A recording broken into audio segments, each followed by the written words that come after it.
हरे कृष्णा। आज का हमारा सत्संग है प्रभु अवतार क्यों लेते हैं। प्रभु के अवतार का सबसे बड़ा कारण क्या है। तो चलिए तुलसीदास जी की रामायण से पूछते हैं,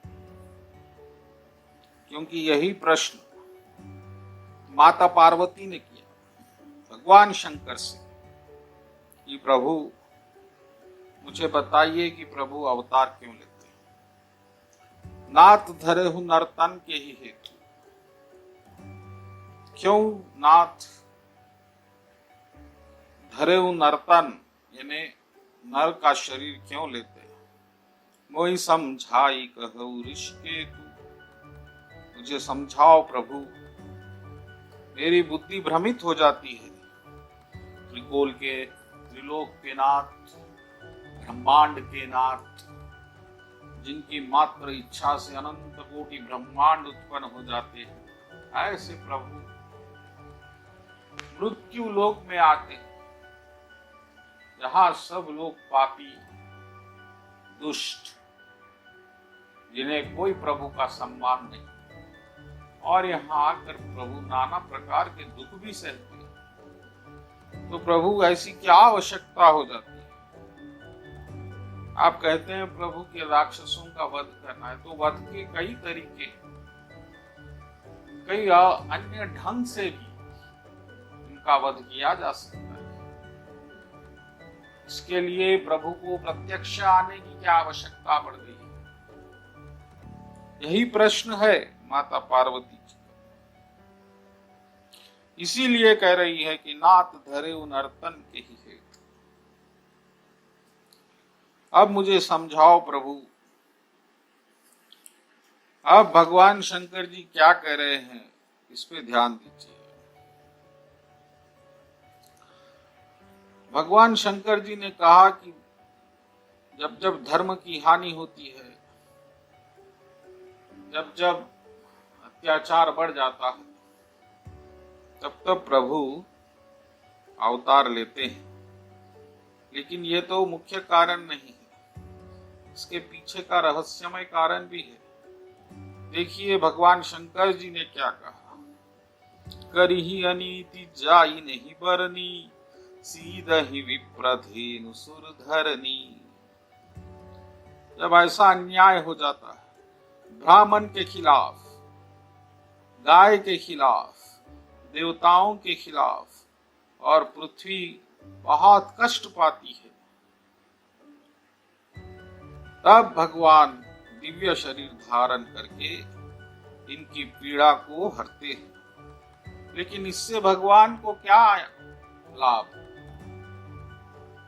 इसमें भगवान को क्या आनंद मिलता है। इससे प्रभु को कोई आनंद नहीं। ये तो आनंद इन लोगों को मिल रहा है। कष्ट प्रभु सह रहे हैं, आनंद इनको मिल रहा है। इसका अति गूढ़मय रहस्य कारण आगे भगवान शंकर जी ने कहा। सोए जस गाई भगत भवतरहि, कृपा सिंधु जनहित तनु धरहि। और उसको प्रभु के लीला को जो प्रभु ने किया, उसको गा गा कर भक्तजन भवसागर से तर जाते। सोई जस गाई भगत भवतर। बस यही एक कारण है प्रभु के आने का, भगत के प्रेम बस। प्रभु खुद शरीर धारण करे, अत्यंत रुचिकर कथा बनाते हैं, जिसको जो कथा भगत को आकर्षित करती है, और फिर उसको बार बार गाकर सोई जस गाई भगत भवतरहि, कृपा सिंधु जनहित तनु धरहि। और फिर मात्र भगत के हित के लिए, भगत के फायदे के लिए, क्योंकि भगत किसी कारण माया का शरीर ले चुका है और मायावश प्रभु को भूल चुका है।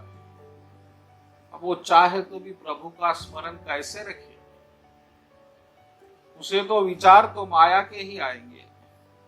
वह तो माया में रम चुका है, लेकिन उस विचार को बदलने के लिए, माया का आकर्षण खत्म करने के लिए, माया से अत्याधिक आकर्षक लीला प्रभु करते हैं, और जिसको सुनकर प्रभु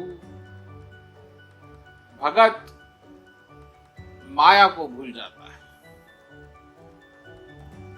और फिर लीला में रम जाता है और बार बार गाकर अंत में प्रभु को ही प्राप्त कर लेता है, प्रभु का बन जाता है और प्रभु उसके बन जाते हैं।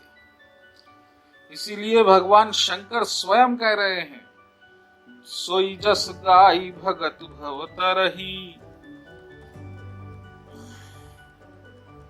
कृपा सिंधु जनहित तनु धरही। बस सिर्फ भक्तों के लिए, भगवान को अगर मारना है राक्षसों को तो एक उनकी इच्छा से सब खत्म हो जाते हैं। इसीलिए और एक बात भी तुलसीदास जी कह रहे हैं कि अगुण अरूप अलख अजजोई। जो भगवान अगुण है, निर्गुण, अरूप है, जिनका कोई रूप नहीं, निराकार, अलख है, अव्यक्त, जिनको व्यक्त नहीं किया जा सकता वाणी से, और अज यानी जन्म नहीं है। अगुण अरूप अलख अजजोई, भगत प्रेम बस गुण सोहोई। ऐसे भगवान मात्र भगत प्रेम के बस में होते, क्योंकि जैसा ही भगत भगवान की भक्ति शुरू करता है, भगत के मन में एक प्रभु का चित्र स्थापित हो जाता है, कल्पित, और उस कल्पित चित्र को प्रमाणित करने के लिए, सारी कल्पनाएं प्रमाणित करने के लिए भगवान उसी प्रकार का शरीर धारण करके भगत को आनंद देते हैं। इसलिए तुलसीदास जी ने कहा कि जो, और इसके लिए, लेकिन फिर भी प्रभु से किसी को कथा में रुचि क्यों नहीं होती, उसका भी कारण तुलसीदास जी ने बताया। क्योंकि इनका मन माया से मलिन हो चुका है, कथा रुचिकर नहीं होती। फिर उसका क्या उपाय है?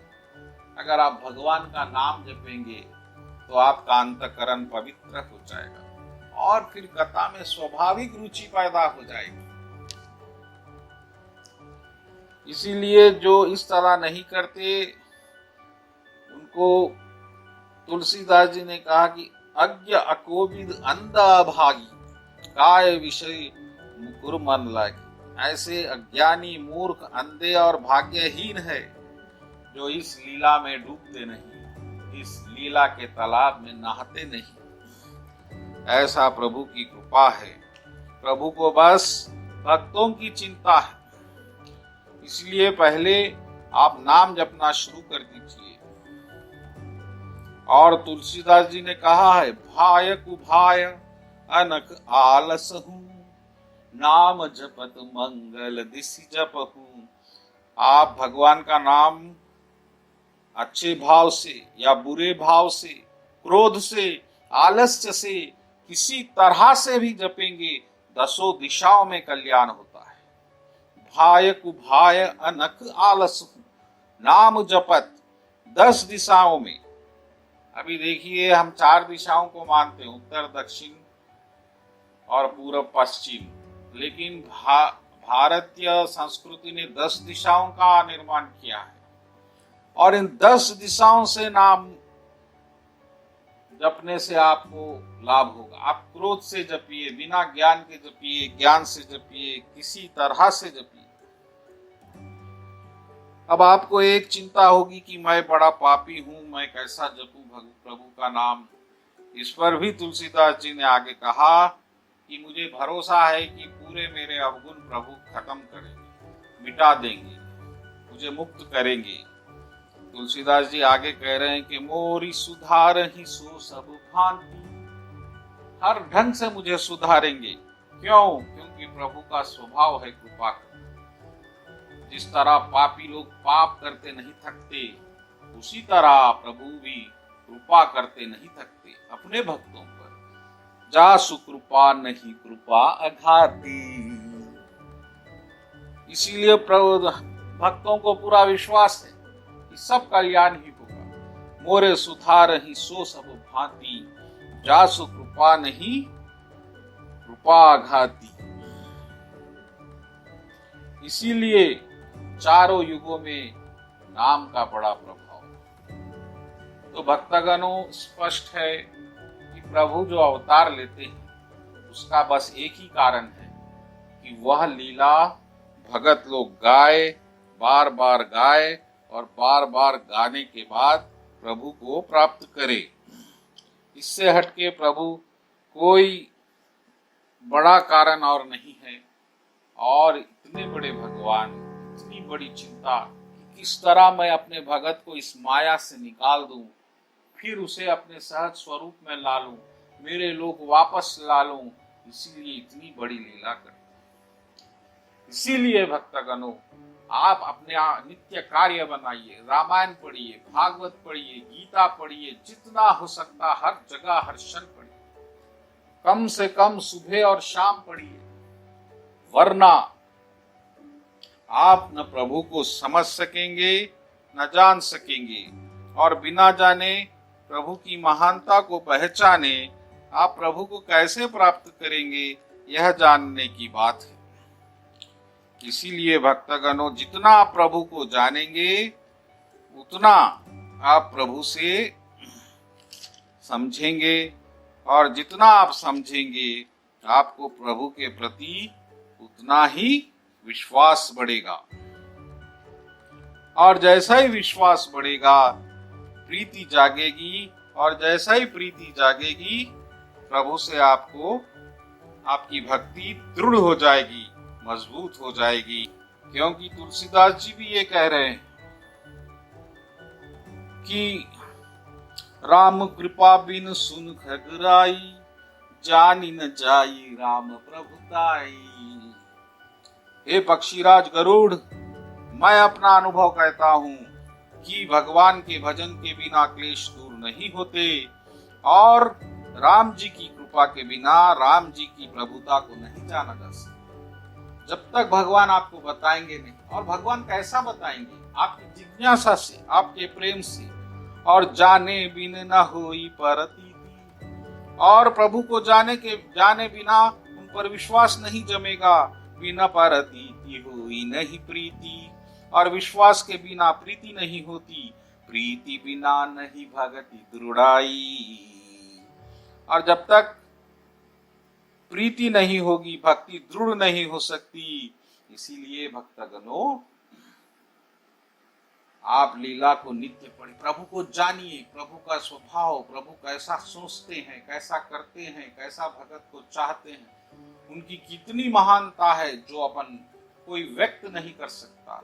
ऐसे प्रभु को जानते ही प्रेम अपने आप हो जाएगा, और आप भगवान को सहज ही चाहने लगेंगे, और आपकी भक्ति भी दृढ़ हो जाएगी। इसीलिए प्रभु ने तो अपना काम कर दिया है लीला करके, अब आपको करना है उस लीला को बार बार पढ़ के प्रभु में रमना है, भक्त बनना है और प्रभु के बनना है। बोलो सियावर रामचंद्र जी की जय, पवन सुत हनुमान जी की जय।